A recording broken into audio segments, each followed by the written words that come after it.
Warning: the following program contains music videos with coarse language, mature themes, and blood and gore. Do not watch if you're under 13, or sensitive crybaby, or both. Hey guys, Fantastic Mr. S here again for another episode of Musical MVPs. Remember last episode when I said that the 90s was music's last great decade? Well, 2000's everybody!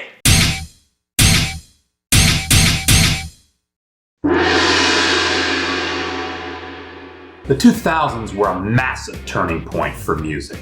And I'm not just talking about musical trends, I'm talking quality-wise too. Because the quality of these songs was incredibly inconsistent, especially in the later years. It was an interesting decade for sure. I know, I lived through it. But we're here to focus on the good songs, so let's do that, shall we? Alright, first MVP award of the 2000s goes to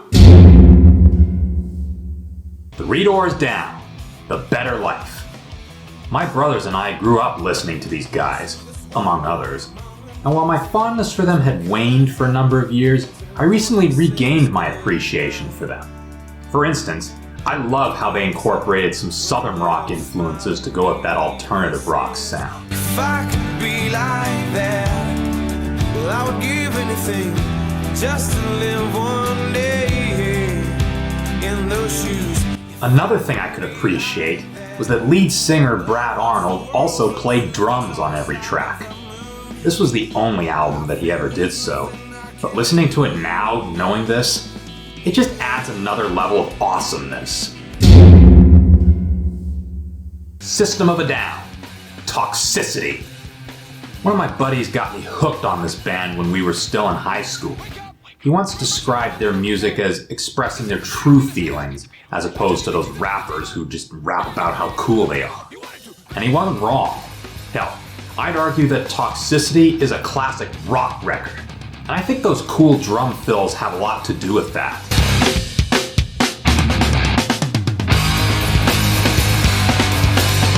Because you just can't pigeonhole System of a Down into one genre. They got a sound that's all their own, kind of like Deep Purple. Simply put, they're System of a Down, and they rule. I thought about naming Avril Lavigne the MVP of that year after putting out Let Go. But then, I suddenly remembered Eminem and his Eminem Show album, as well as the movie 8 Mile.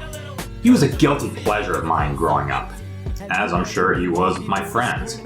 His rhymes were my introduction to rap, because I'd never heard anything like it before. I swear, if you were to try to out-rap Eminem, he would smoke you like a brisket. Don't believe me?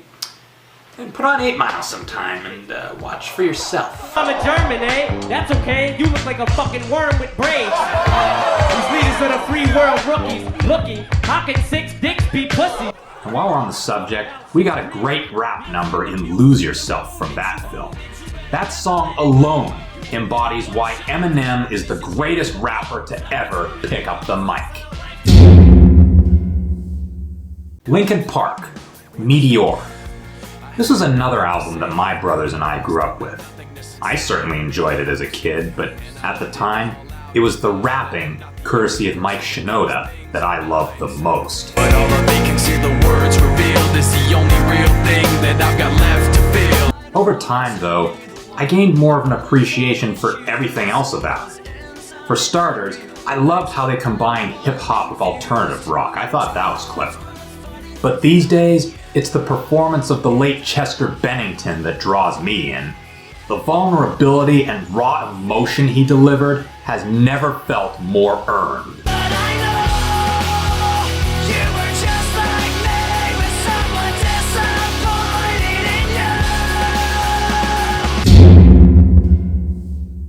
Slipknot, Volume 3, The Subliminal Verses.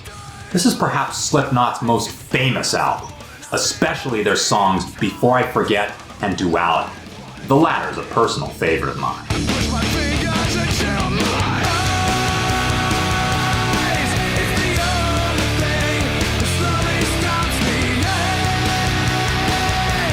Not much to say about this one, though it's wonderful to see the band push their brand of alternative heavy metal further, as well as incorporating some guitar solos at times. You can never go wrong with a good guitar solo. This one was yet another tough call. This time between Nickelback, the Foo Fighters, and Avenged Sevenfold. But in the end, I decided to go with Nickelback. For all the right reasons. No pun intended. These guys were my first taste of anything heavy. That was 2 albums before, of course, but everything that got me hooked on these ever-so-hated rockers carried over to All the Right Reasons. It felt very much like a greatest hits album. Kinda like Boston's first album. I remember almost every song off the album, and I remember them fondly. Everyone cared, nobody cried. If everyone loved and nobody lied. Yeah, you could argue that it sounds like all their other records, but it doesn't matter. As long as your songs are good and memorable, I couldn't care less if they make every album sound the same. And the songs from All the Right Reasons most definitely are. Tenacious D, The Pick of Destiny. Jack Black's always been known for his comedy, but I didn't know that he and Kyle Gass could sing and play guitar until I saw the movie The Pick of Destiny.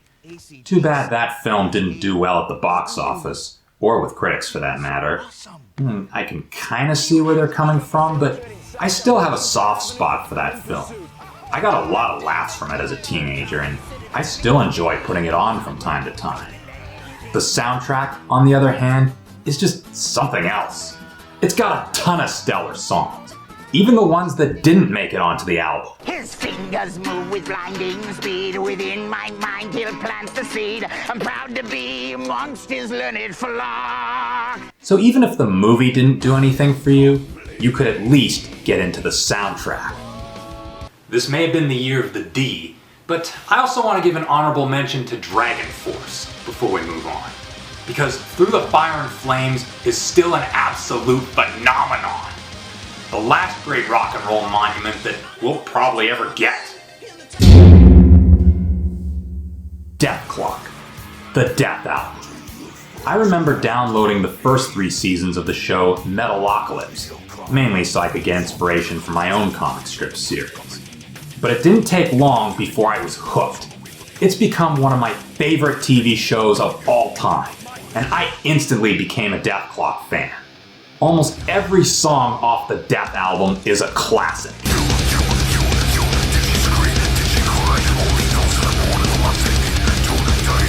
Hell, I'd say they're even better than a lot of other artists' material at the time. And this was from a fictional band they were coming from. I'm really glad that I discovered Metalocalypse and the Death album. It's probably my favorite album to ever come out of the 2000s. Disturbed, Indestructible. It wasn't their last album before they went on hiatus, but it is perhaps their best so far. Like Slipknot, they took their sound to new heights and showed us just how brutal and badass they could be.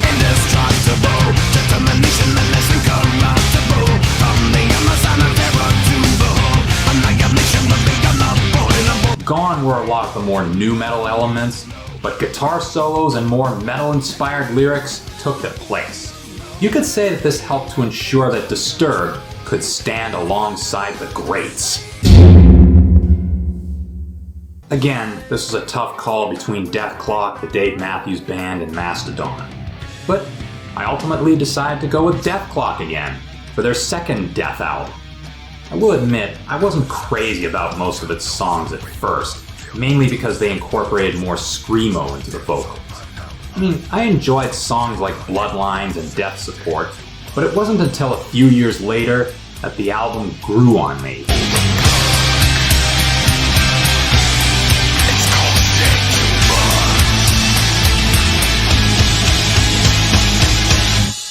Hence, I began to like more of the songs a lot more.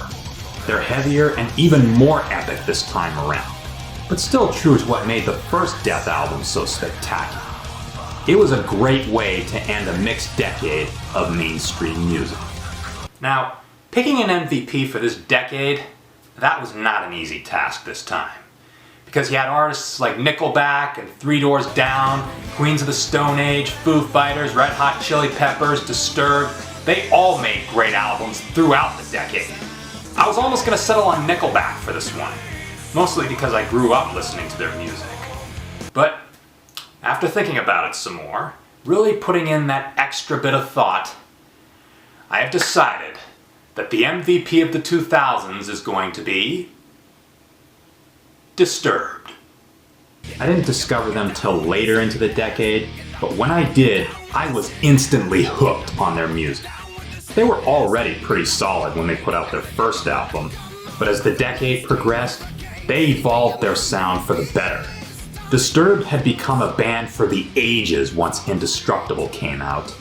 To put it simply, they were indeed indestructible. If you ask me, this is where the music industry should have ended. It should have died right here, because the last couple of years were starting to suck.